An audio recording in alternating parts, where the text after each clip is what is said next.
In a world where cameras capture every breath and movement becomes headlines, sometimes the most powerful moments happen when someone forgets they're being watched. On a crisp autumn morning in Manchester, Catherine, Princess of Wales, walked into what she thought would be another routine charity visit. She had no idea that in less than an hour, a crying baby would transform her from a royal following protocol into a woman whose maternal instincts would touch millions of hearts worldwide. The image would flash across news screens globally within minutes. Kate, elegant in her navy coat, cradling a stranger's infant against her shoulder while the child's mother stood nearby, tears streaming down her face. But this wasn't just another photo opportunity. This was the moment when carefully maintained royal distance collapsed into pure human connection, revealing something authentic beneath the polished surface of public duty. What happened in those precious minutes would spark conversations in living rooms across continents, challenge perceptions about modern royalty, and remind the world that sometimes the most important moments are the unplanned ones. This is the story of how one woman's instinctive response to a child's distress became a symbol of hope for families everywhere, and how a single act of compassion rippled outward to change lives in ways no one could have predicted. The morning sun cast long shadows across the courtyard of Kensington Palace as Catherine adjusted the collar of her navy wool coat one final time.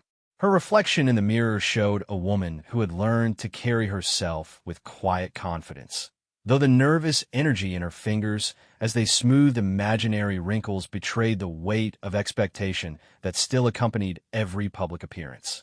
"Ready, Your Royal Highness?" asked Sarah, her private secretary, clipboard in hand, and phone already buzzing with last-minute coordination details.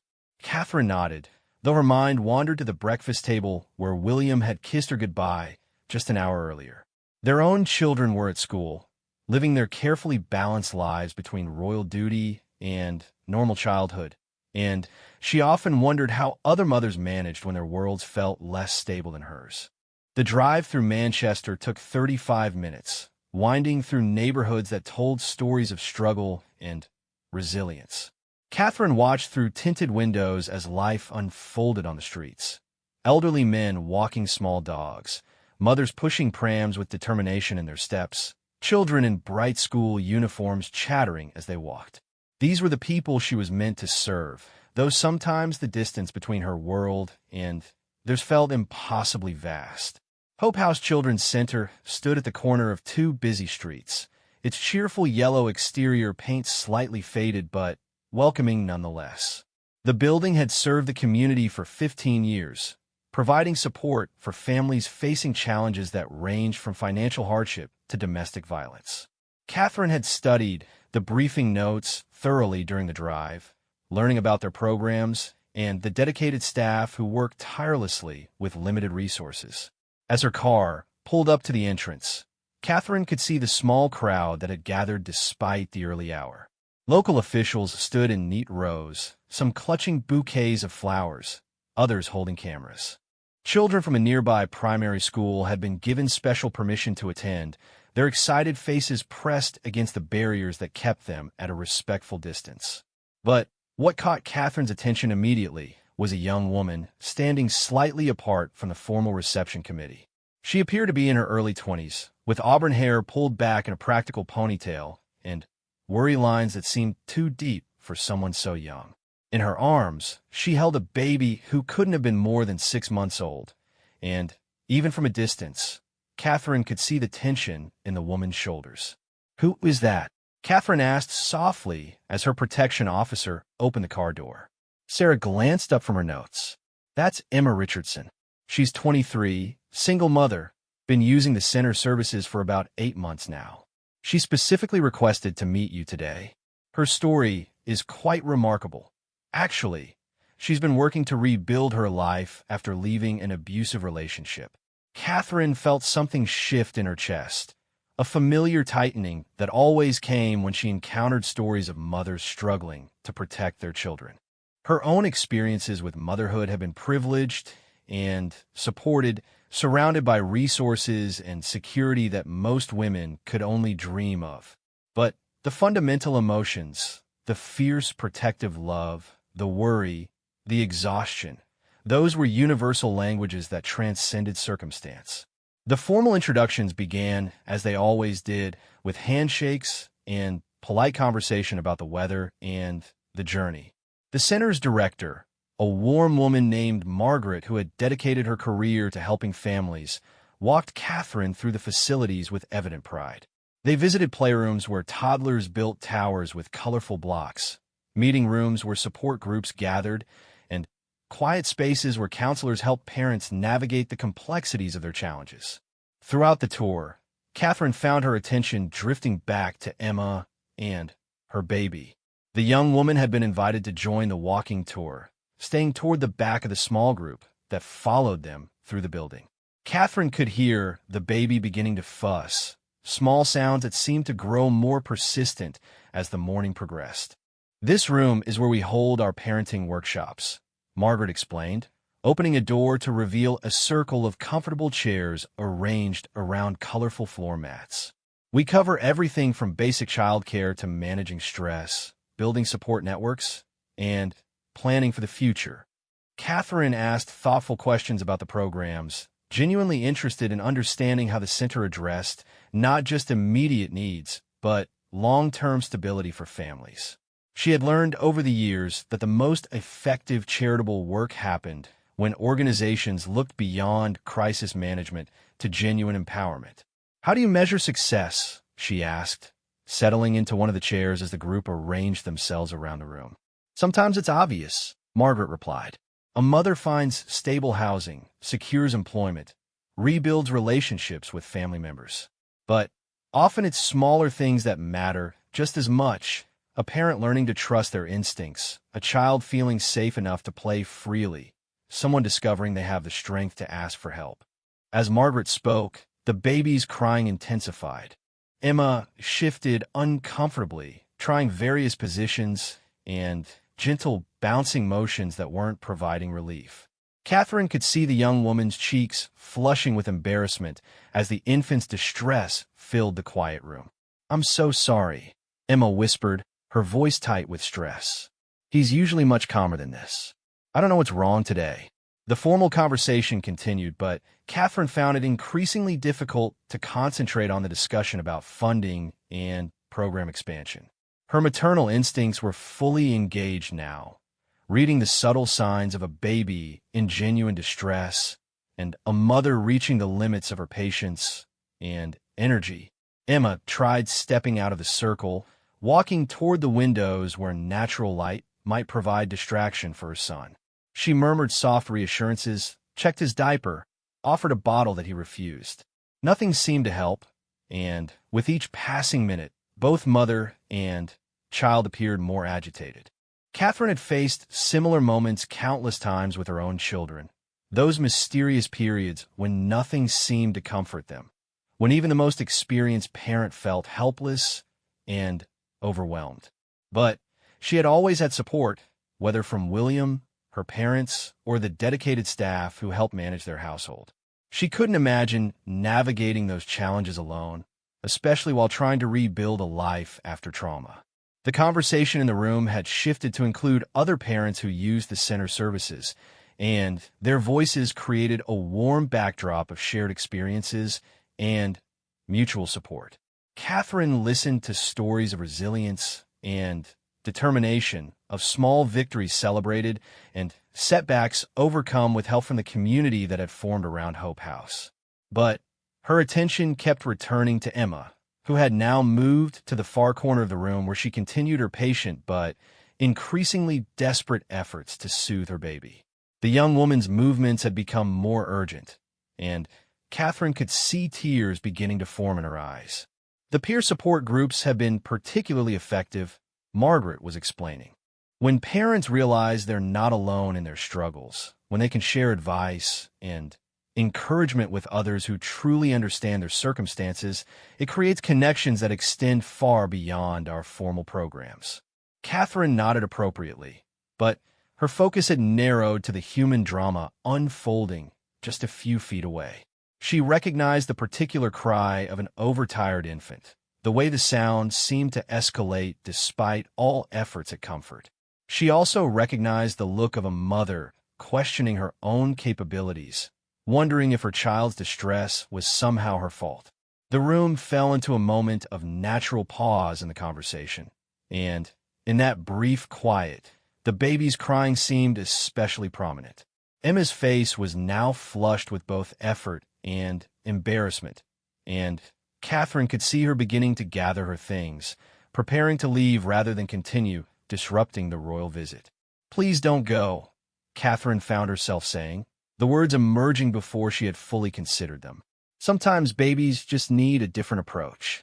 Emma paused, uncertainty clear in her expression. The room had grown quiet, all attention now focused on this unexpected moment of connection between the Princess of Wales and a struggling young mother. Catherine rose from her chair, her formal posture giving way to something more natural and instinctive. She had crossed some invisible line from official duty into genuine human response, and though protocol suggested she should remain focused on the scheduled programming, her heart had already committed to a different course of action. The baby's cries filled the space between them, creating an urgency that seemed to dissolve the careful boundaries that usually defined royal interactions. Catherine took a step forward, her hands already extending in the universal gesture of a mother offering help to another mother, and Emma's resistance began to crumble in the face of such unexpected compassion. What happened next would be captured by the cameras that had been discreetly documenting the visit, but more importantly, it would be witnessed by everyone in that room as an authentic moment of human connection that transcended titles, circumstances, and the careful choreography of public appearances. The Princess of Wales was about to become simply Kate, responding to a crying baby with the instincts that connected her to mothers everywhere. The silence that followed Catherine's words seemed to stretch longer than the few seconds it actually lasted. Emma stood frozen, her baby son still crying in her arms, while everyone in the room waited to see what would happen next. The careful protocols that typically governed such interactions hung, suspended as Catherine moved closer, her formal demeanor replaced by something entirely more human. "May I?" Catherine asked softly, extending her arms toward the infant. Her voice carried none of the measured tones of official royal engagements, instead conveying the gentle confidence of someone who had spent countless nights soothing her own children through similar distress. Emma hesitated for a moment, clearly overwhelmed by the surreal nature of the situation. Here was the future Queen of England, offering to help with her crying baby during what was supposed to be a formal charitable visit. The weight of protocol, media attention, and her own insecurities about her parenting abilities all seemed to collide in that instant. "He's been like this for almost an hour," Emma whispered, her voice breaking slightly. "I've tried everything. I don't want to ruin your visit." Catherine's expression softened with understanding. "You're not ruining anything. Sometimes babies just need a fresh perspective, and, honestly, it would be my pleasure to hold him. I miss having little ones this age." The admission was genuine and unexpected. Despite having her own children, Catherine rarely spoke publicly about the personal aspects of motherhood, the moments of joy and challenge that existed beyond the carefully documented official family portraits. But something about Emma's vulnerability, about the baby's obvious distress, had stripped away the usual barriers. Emma carefully transferred her son into Catherine's arms, and the change was immediate. The baby, perhaps responding to the different energy or simply exhausted from his earlier crying, began to settle almost instantly. Catherine held him with practiced ease, supporting his head with one hand while gently patting his back with the other. "There we go," she murmured, her voice taking on the soft, sing-song quality that mothers everywhere used with their infants. "You just needed someone new to tell your troubles to, didn't you?" The room watched in fascination as the Princess of Wales, elegant in her navy coat and perfectly styled hair, swayed gently while holding a stranger's baby. The photographers, who had been maintaining respectful distance, found themselves witness to something unprecedented, a moment of genuine maternal instinct overriding all considerations of formality. What's his name? Catherine asked, looking up at Emma with a warm smile. James, Emma replied, wiping tears from her cheeks. He's 6 months old. He's usually such a good baby, but lately he's been fussier. I think it might be teething, but I'm still learning how to read his signals. Catherine nodded knowingly. The teething phase is challenging for everyone. With my children, I found that sometimes they just wanted to be held by someone who wasn't worried about them. Babies are incredibly sensitive to our stress levels. As she spoke, little James had indeed calmed considerably. His crying had faded to occasional hiccups, and his tiny fist had found its way to Catherine's coat, gripping the fabric with the determination that only infants possess. The transformation was remarkable, not just in the baby's demeanor, but in the entire atmosphere of the room. Margaret, the center director, watched with evident emotion. In 15 years of running Hope House, she had hosted numerous official visits and media events, but she had never witnessed anything quite like this spontaneous moment of connection. The other parents in the room, many of whom struggled daily with the challenges of raising children in difficult circumstances, were seeing something that spoke directly to their own experiences. "You make that look so easy," said Janet, another young mother who had been participating in the discussion. "I always feel like I'm doing everything wrong when my daughter gets upset in public." Catherine looked up from the now peaceful James, her expression serious. "Trust me, we all feel that way sometimes. Motherhood doesn't come with an instruction manual, and every child is different. The fact that you care enough to worry means you're already doing better than you think." The conversation that followed was unlike any other royal engagement in recent memory. With James contentedly settled in Catherine's arms, the formal barriers that typically define such interactions seemed to dissolve. The other mothers began sharing their own stories and concerns, and Catherine responded not as a royal patron visiting a charity, but as a fellow mother who understood their struggles. Sarah, Catherine's private secretary, glanced nervously at her watch. They were already running behind schedule, and the next appointment was a formal luncheon with local dignitaries. But Catherine showed no signs of being aware of the time constraints, completely absorbed in the unexpected turn the morning had taken. "The hardest part for me was learning to trust my instincts," Catherine said, adjusting James's position so he could see the other faces in the room. "There's so much advice, so many opinions about the right way to do things. But ultimately, you know your child better than anyone else." Emma had taken a seat nearby, and for the first time since arriving at Hope House, she looked relaxed. The stress lines around her eyes had softened, and she was watching with amazement as her usually demanding baby remained calm in someone else's arms. "How do you manage it all?" Emma asked quietly. "Being a mother and having so many other responsibilities?" The question touched on something Catherine rarely discussed publicly: the real challenges of balancing motherhood with the demands of royal duty. She was quiet for a moment, considering her response while gently bouncing James, who seemed to be fighting sleep. "Honestly, some days are harder than others," Catherine admitted. "I have a lot of support, which I know not everyone has. But the guilt is universal, I think. Worrying that you're not doing enough, not being present enough, not making the right choices. Those feelings don't change regardless of your circumstances." The candor was refreshing and unexpected. Royal family members typically spoke in carefully measured phrases about their roles and responsibilities, but Catherine's response felt genuinely personal and relatable. "The difference," she continued, "is having resources and support systems. That's why places like Hope House are so important. No parent should have to navigate these challenges alone." Margaret seized the opportunity to share more about the center's support programs, but the conversation maintained its personal, informal tone. Parents described how the various services had helped them, from practical assistance with childcare to emotional support during crisis periods. Catherine listened intently, occasionally asking follow-up questions that demonstrated genuine engagement rather than polite interest. She had clearly moved far beyond the scripted talking points that usually define charitable visits, and her authentic responses were creating connections that extended well beyond protocol.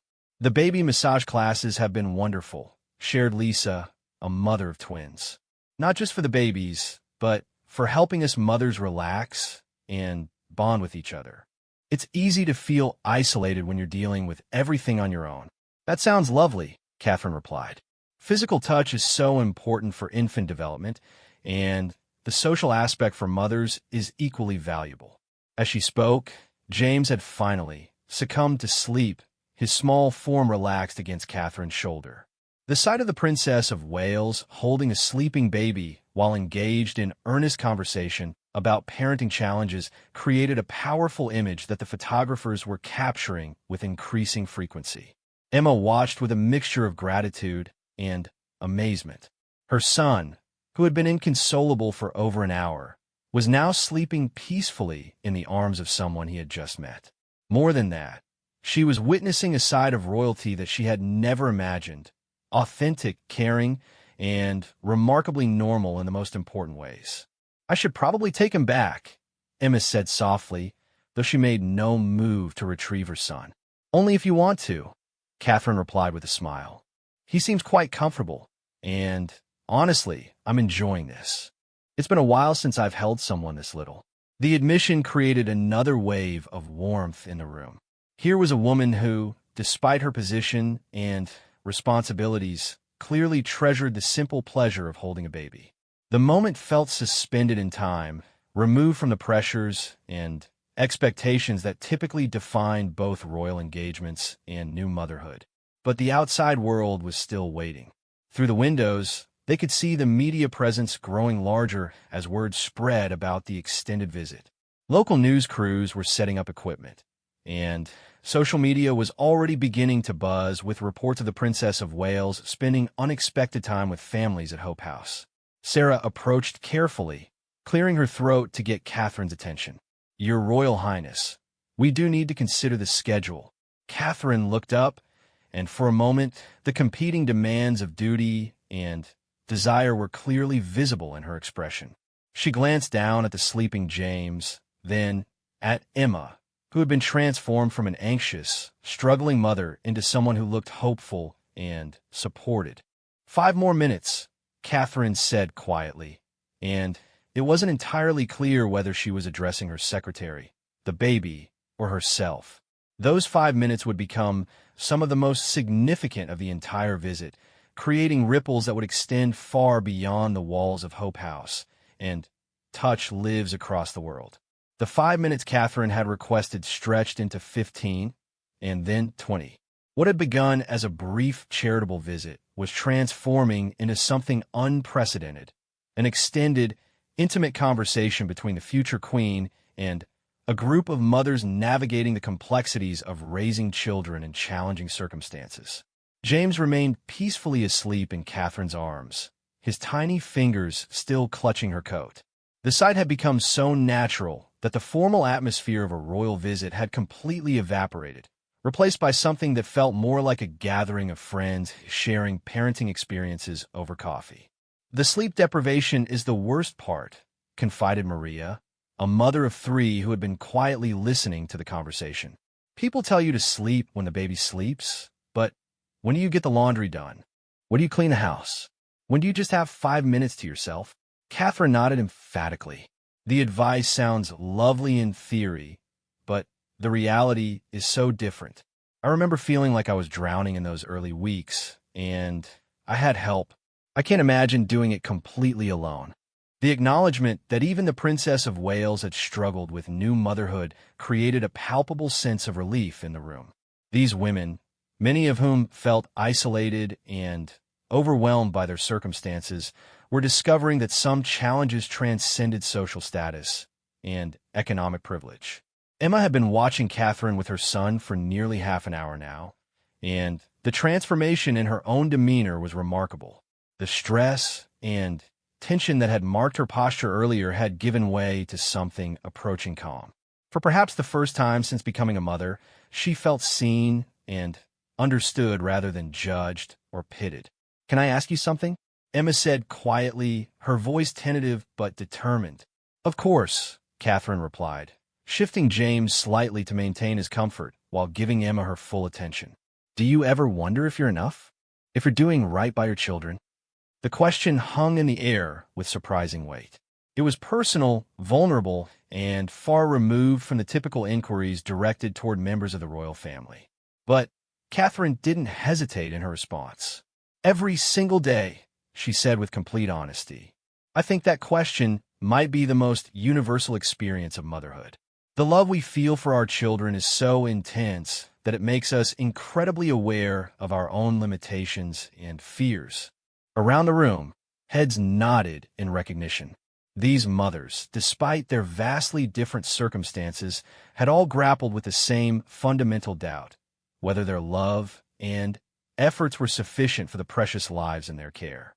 The difference, Catherine continued, is learning that being enough doesn't mean being perfect.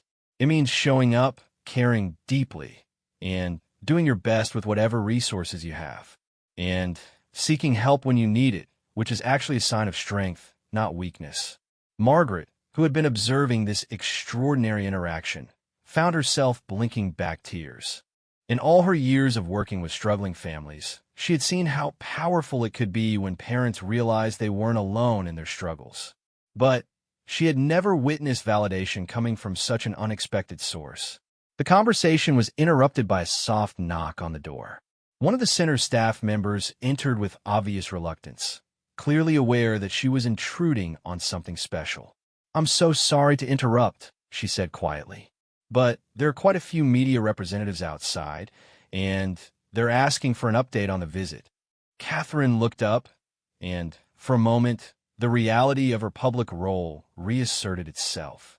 She was, indeed, the Princess of Wales, and her presence here was being documented and reported to audiences around the world. But rather than causing her to withdraw, this awareness seemed to strengthen her resolve. "Tell them we're having important conversations about supporting families," she said simply. "That's exactly what I'm supposed to be doing here." The staff member nodded and retreated, but the interruption had reminded everyone of the broader context of this gathering. Catherine's presence here wasn't just personal. It was making a statement about priorities, about what mattered enough to extend a royal schedule and ignore protocol. "I should probably let you get back to your official duties," Emma said, though her reluctance was obvious. "You've already given us so much more time than we expected." Catherine looked down at James, who was beginning to stir in her arms. The baby's eyes fluttered open, focusing with the unfocused curiosity of infancy on her face. When he didn't immediately cry, Catherine smiled with genuine delight. "Hello there, little one. Did you have a nice rest?"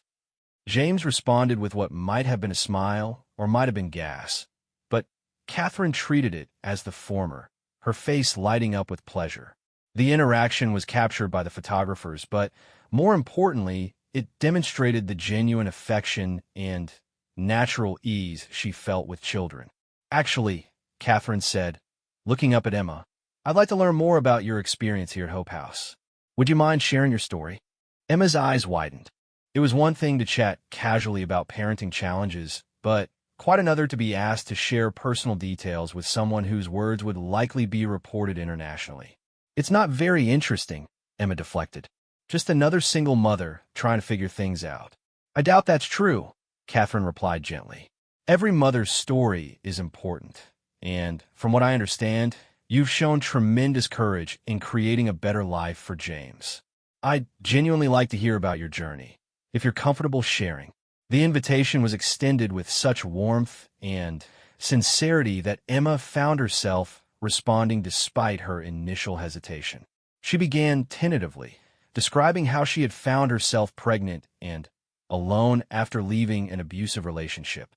The words came slowly at first, then, with increasing confidence, as Catherine listened with obvious attention and compassion. "I was terrified," Emma admitted. "I had no idea how to take care of a baby, no family support, and very little money. When I found Hope House, it felt like the first piece of hope I'd had in months." Catherine listened without interrupting, occasionally nodding or making soft sounds of understanding. James had become more alert in her arms, but remained calm, seemingly content to observe the conversation from his elevated position. "The parenting classes taught me practical things," Emma continued, but more importantly, they helped me realize that I wasn't failing. That feeling overwhelmed and uncertain didn't make me a bad mother. It made me human. That's exactly right, Catherine said emphatically. Some of the best parents I know are the ones who worry the most about whether they're doing it right. It shows how much you care. The other mothers in the room have been listening to Emma's story with recognition and support. Several nodded knowingly when she described particularly challenging moments, and the sense of community that Hope House had fostered became tangible. The hardest part, Emma said, her voice growing stronger, was learning to ask for help. I thought I had to prove I could do everything on my own, that needing support meant I wasn't capable of being a good mother. Catherine shifted James to her other arm, the movement practiced and natural. That's such a common feeling, but it's exactly backward, isn't it? The strongest thing we can do for our children is to make sure we have what we need to care for them properly. The conversation was interrupted by James, who had decided he was ready for more attention. He began making small sounds that weren't quite crying, but clearly indicated he wanted something.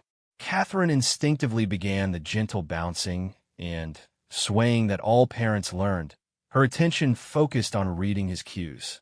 I think someone might be getting hungry, she said, looking up at Emma. And honestly, he's probably wondering who this stranger is who's been holding him for so long. Emma rose to reclaim her son, but as Catherine transferred James back to his mother's arms, the baby immediately began fussing again. It was as if the calm he had found in Catherine's embrace was directly tied to her presence, and the separation distressed him. "Oh no," Emma said, her earlier anxiety returning as James's complaints grew louder. "I'm so sorry. He's going to start crying again." But Catherine had an idea. Instead of stepping back as protocol might suggest, she moved closer to Emma, positioning herself so that James could see her face while remaining in his mother's arms. She began speaking to him in the gentle, animated voice that caregivers everywhere used with infants. "You're okay, James. Your mummy is right here, and she loves you so much. You've been such a good boy today." The approach worked beautifully. James could see Catherine, which seemed to provide comfort, while being held by Emma, which met his need for maternal closeness. The fussing stopped, replaced by alert attention as he looked back and forth between the two women. "That's brilliant," said Margaret, who had been watching this impromptu lesson in collaborative childcare. Sometimes babies just need to transition gradually rather than being passed abruptly from person to person. The observation sparked a broader discussion about infant development and attachment, with Catherine contributing insights from both her personal experience and her advocacy work in early childhood development. The conversation had evolved far beyond the typical scope of a charity visit, delving into substantive topics that reflected genuine expertise and passion. Outside, the media presence continued to grow, and social media was beginning to explode with reports and images from inside Hope House.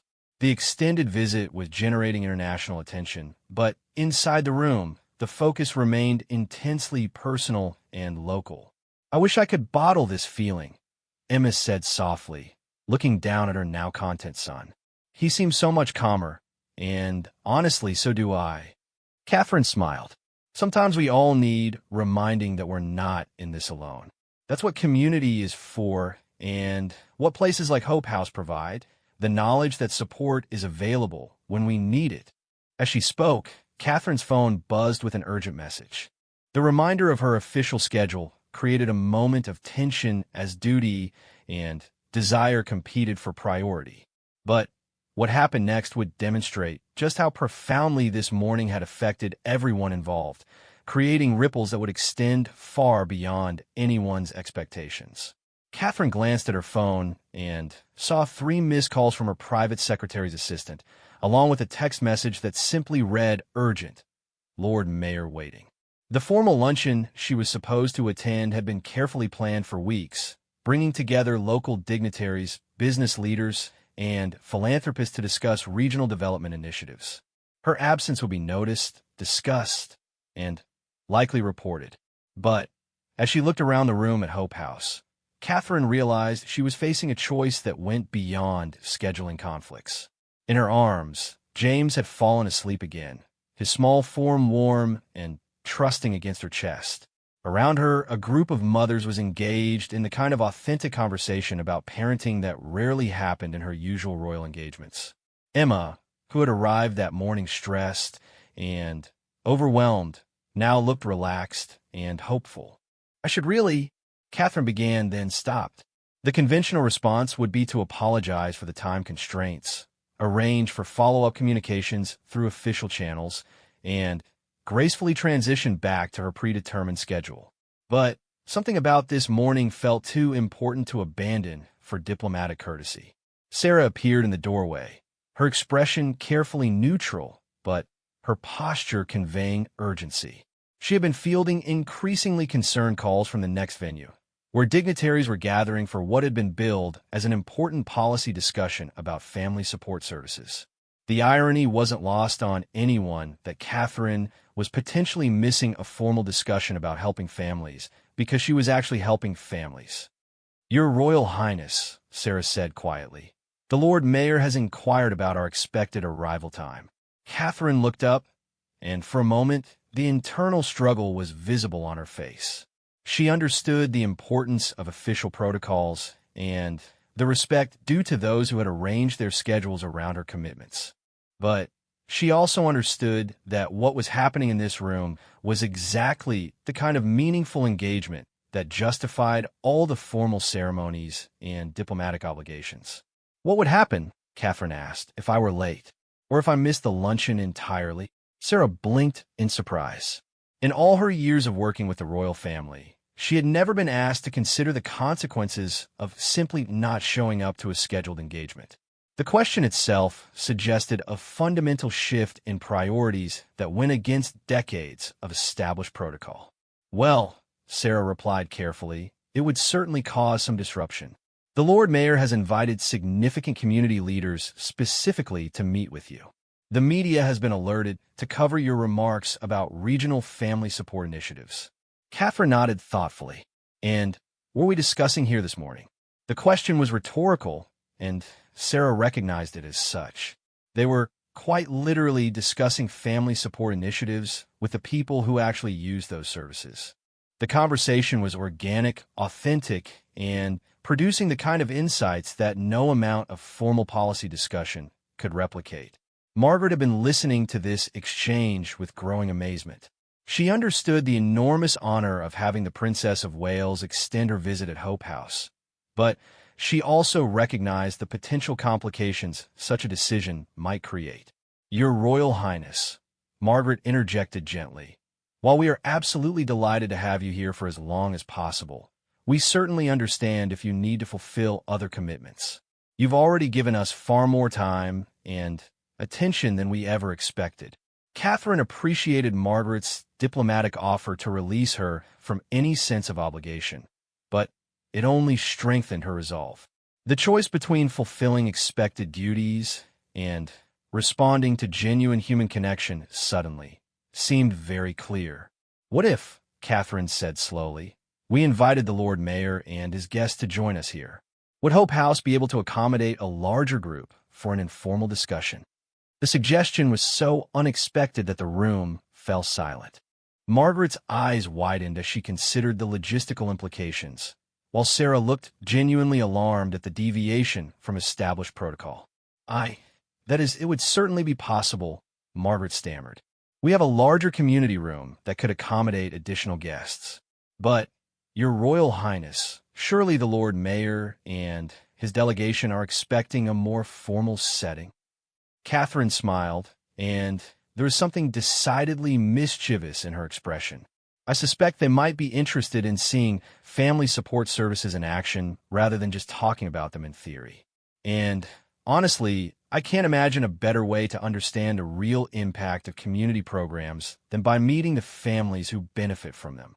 Emma, who had been listening to this unprecedented conversation with growing disbelief, found her voice. "You would really change your official schedule to stay here with us?" The question was asked with such wonder that it highlighted the extraordinary nature of what Catherine was proposing. Members of the royal family simply didn't abandon formal engagements to extend impromptu visits with ordinary citizens. The very suggestion challenged fundamental assumptions about duty, protocol, and the hierarchy that governs such interactions. Emma, Catherine said seriously, in the past hour, I've learned more about the real challenges and successes of family support services than I typically learn in months of official briefings and formal presentations. This conversation, what's happening in this room right now, this is exactly what I'm supposed to be doing. This is the whole point. Sarah realized she was witnessing something that would likely become a defining moment in royal engagement with charitable work. Catherine wasn't just extending a visit. She was fundamentally reimagining how such interactions could and should unfold. I'll need to make some calls, Sarah said finally, pulling out her phone with obvious resignation. This will require significant coordination. Wait, said Lisa, the mother of twins who had been quietly observing.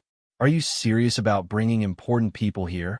Because if you are, I think you should know that most of us aren't exactly dressed for meeting Lord Mayors and business leaders. Catherine looked around the room at the gathered mothers, taking in their comfortable clothes, practical hairstyles, and the general appearance of people who had expected to attend an informal support group, not receive unexpected royal attention. You look perfect exactly as you are, Catherine said firmly. If anything, they need to see real families living real lives, not performed versions of what they think families should look like. The comment sparked nervous laughter, but also something deeper. These women were being told, by the future Queen of England, that they were valuable and worthy of attention exactly as they were. The validation was profound and unexpected. James stirred in Catherine's arms, making small sounds that suggested he might be waking up. Without thinking, Catherine began the gentle patting and swaying that had worked earlier, her attention focused on maintaining his comfort while she continued speaking. Besides, she added with a smile, I suspect they'll be so surprised by the change in venue that they won't notice anything else. Margaret was frantically calculating logistics in her head.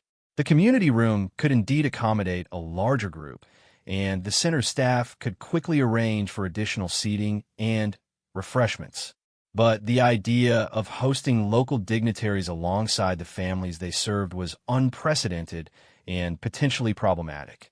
Your Royal Highness, Margaret said carefully, while we would be honored to host such a gathering, I want to make sure our families feel comfortable with the arrangement. Some may not wish to share their personal stories with a larger, more formal audience. Catherine nodded approvingly. Absolutely. This should be entirely voluntary. Anyone who prefers not to participate should feel completely free to continue with their regular activities.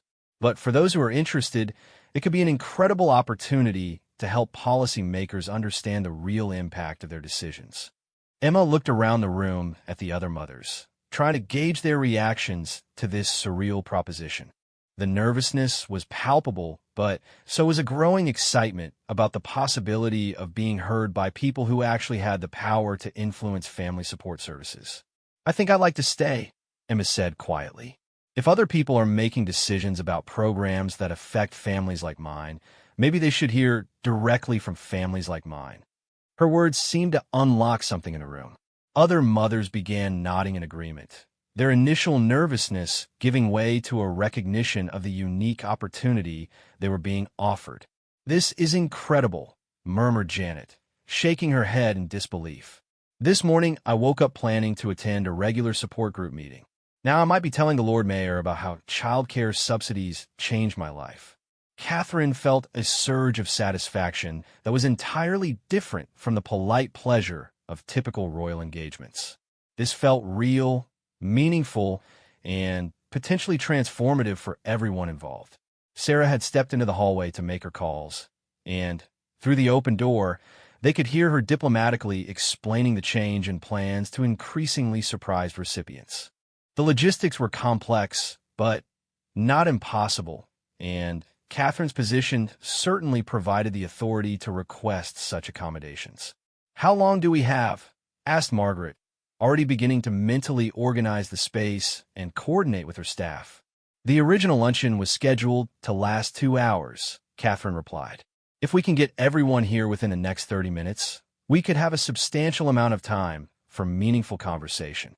James had fully awakened now and was looking around the room with the alert curiosity of a well-rested baby. Catherine adjusted her hold on him, and he responded by gripping her finger with surprising strength. "Look at that," she said to Emma, delighted by the infant's responsiveness. "He's got quite a grip. That's a sign of good muscle development." Emma smiled, feeling increasingly relaxed despite the extraordinary circumstances unfolding around them. "He's been reaching for everything lately. I think he's starting to understand that he can interact with the world around him." "That's exactly the kind of observation that developmental specialists love to hear," Catherine replied.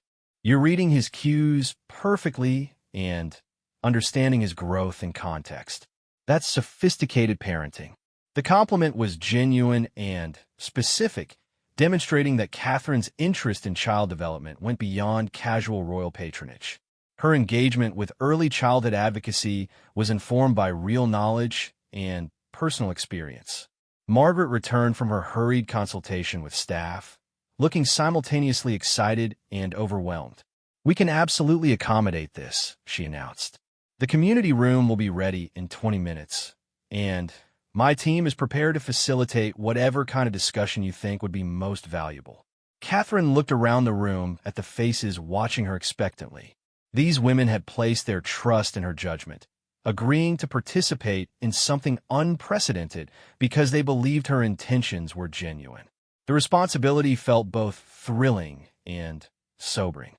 "I think," Catherine said slowly, "we're about to have the most important policy discussion about family services that any of us has ever attended. And I suspect it's going to change how we think about these issues forever."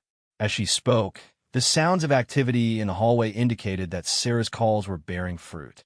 The unconventional royal engagement was about to become even more extraordinary, creating ripples that would extend far beyond anything anyone had imagined when the morning began. 45 minutes later, the community room at Hope House had been transformed into something unprecedented in the annals of royal engagements. Local dignitaries sat alongside single mothers. Business leaders found themselves next to women whose children played quietly on floor mats, and the Lord Mayor of Manchester occupied a folding chair beside Emma, who still occasionally glanced down in disbelief at the sleeping James in her arms. Catherine had insisted on a circle arrangement rather than the traditional head table setup that typically defined formal luncheons. The result was intimate and egalitarian, with no clear hierarchy of seating or status. The visual message was unmistakable.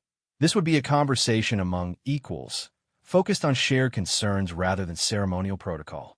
"I want to thank everyone for your flexibility this morning," Catherine began, addressing the expanded group. "I realize this isn't what anyone expected when they accepted today's invitations, but I believe we have an extraordinary opportunity to discuss family support services with both the people who create policies and the families who live with the consequences of those policies." The Lord Mayor, a seasoned politician named Robert Fitzgerald, had initially been concerned about the radical departure from planned programming. But as he looked around the room, his expression was shifting from diplomatic accommodation to genuine interest. In 30 years of public service, he had attended countless meetings about social services, but he had rarely been in the same room with the families those services were meant to help. "Your Royal Highness," he said formally, "this is indeed an unexpected pleasure. I confess I'm intrigued by this format. Perhaps we could begin with some introductions?" Catherine smiled, appreciating his willingness to adapt. "Actually, I'd like to suggest we start differently. Rather than formal introductions, what if we begin with stories? Real experiences with the family support services we're all here to discuss." The suggestion created a moment of uncertainty. Formal meetings typically began with credentials and titles, establishing hierarchy and expertise before proceeding to agenda items. Catherine's approach stripped away those conventional frameworks, creating space for authentic experience to take precedence over institutional authority. Emma found herself looking around the circle nervously. When she had agreed to participate in this expanded discussion, she hadn't fully considered what it would mean to share her story with people whose names appeared in local newspapers and whose decisions affected community funding. Catherine seemed to sense the hesitation in the room. "Let me begin," she said, shifting James to a more comfortable position. "I'm here because I'm a mother who cares about creating communities where all families can thrive. I've spent the morning learning from Emma and other parents about their experiences, and I've been reminded that the best policy discussions happen when we center the voices of people most affected by those policies." Her words served as both introduction and challenge, suggesting that expertise came from lived experience rather than just institutional knowledge. The dignitaries in the room were being invited to listen rather than lecture, to learn rather than pontificate. Emma took a deep breath. "I'm Emma Richardson," she said, her voice growing stronger as she spoke. 6 months ago, I was homeless and pregnant, leaving an abusive relationship with no support system.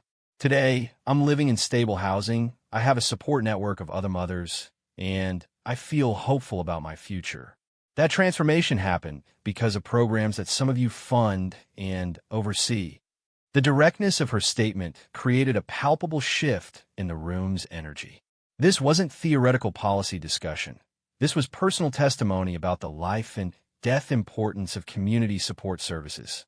"What specific services made the difference?" asked Counselor Patricia Hayes, leaning forward with obvious interest. "All of them," Emma replied. "Emergency housing got me off the streets, but the parenting classes gave me confidence. The peer support groups helped me realize I wasn't alone. The job training program is helping me plan for long-term stability. You can't separate these services because they work together." Margaret, Hope House's director, nodded enthusiastically. "That's exactly what we try to tell funders," she said. "Families don't experience housing issues in isolation from childcare needs or employment challenges. Effective support requires comprehensive programming." The conversation that followed was unlike any policy discussion Catherine had previously attended. Mothers shared specific stories about bureaucratic obstacles, program successes, and ongoing needs. Business leaders asked detailed questions about employment barriers and skills training. Local officials heard directly from constituents about the real-world impact of funding decisions. James had been passed around the circle several times, creating an informal atmosphere that encouraged honest conversation. The baby seemed to serve as a living reminder of what was at stake in their discussions, the next generation whose opportunities would be shaped by the policies they were debating. "One thing that strikes me," said David Walsh, a prominent local businessman, "is how cost-effective these interventions seem to be. Emma, you mentioned that intensive support over 6 months has put you on track for self-sufficiency. That's remarkable return on investment." Emma nodded. "Without these programs, I would probably still be in crisis, requiring emergency services, maybe having my baby taken into care. The economic argument for prevention seems obvious to me." Catherine was watching this exchange with fascination. The conversation was touching on complex policy issues, but grounded in human experience rather than abstract theory. The combination was producing insights that neither formal academic analysis nor pure political discourse could achieve. "The challenge we face," admitted Counselor Hayes, "is that prevention programs are harder to justify politically than crisis intervention. It's difficult to measure the problems that don't happen because of early support. But we can measure the problems that do happen when support isn't available," replied Lisa, the mother of twins. "Emergency room visits, family court proceedings, special education costs, juvenile justice involvement. Those are all measurable consequences of not investing in families early." The policy sophistication of the mother's contributions was remarkable and clearly surprising to some of the officials present. These weren't passive recipients of services pleading for help. They were informed advocates articulating complex analyses of systemic issues. Catherine had been mostly listening, but now she spoke up. "What I'm hearing suggests that we might need to fundamentally rethink how we evaluate the success of family support programs. Instead of measuring outputs, we should be measuring transformations like Emma's." "That's precisely right," said Dr. Michael Torres, a university researcher who had been quietly taking notes. "Outcome-based evaluation is much more meaningful than service delivery statistics, but it requires longer time horizons and more sophisticated data collection. The conversation continued for nearly 2 hours, ranging across topics from childcare availability to mental health services, from employment training to housing policy. Throughout it all, James passed from person to person, creating connections and reminding everyone of the ultimate purpose of their discussion. As the formal discussion began to wind down, Catherine realized that something extraordinary had happened. The artificial boundaries between service providers and service recipients, between policymakers and policy targets, had dissolved into genuine collaboration. Everyone in the room had contributed expertise, whether derived from institutional knowledge or lived experience. I want to thank everyone for participating in what I believe has been a groundbreaking conversation, Catherine said. But I don't want this to end here. What would it look like if we made this kind of dialogue a regular part of policy development? The question sparked immediate interest. Lord Mayor Fitzgerald suggested quarterly forums bringing together similar mixed groups. Dr. Torres offered to develop evaluation frameworks that could track long-term family outcomes. Several business leaders proposed funding pilot programs based on insights from the day's discussion. Emma, who had begun the morning feeling isolated and overwhelmed, found herself exchanging contact information with local officials and being invited to join ongoing policy committees. The transformation was visible not just in her circumstances, but in her posture and voice. 6 hours ago, I was struggling to calm my crying baby and feeling like a failure as a mother, Emma said to Catherine as the gathering began to break up. Now I'm apparently going to be counseling on family support policy. How did that happen? Catherine smiled, gathering her coat while keeping one eye on James, who was now contentedly playing with a colorful toy someone had provided. It happened because you shared your story with courage and intelligence, and because people were ready to listen. But mostly it happened because you deserved to be heard. The transformation wasn't limited to Emma. Every participant in the day's unconventional gathering had been affected by the experience of authentic dialogue across conventional boundaries. Policymakers had gained nuanced understanding of program impacts, service providers had received validation of their approaches, and families had been empowered as expert contributors to policy development. As Catherine prepared to leave Hope House, she was already planning follow-up engagements that would build on the morning's success.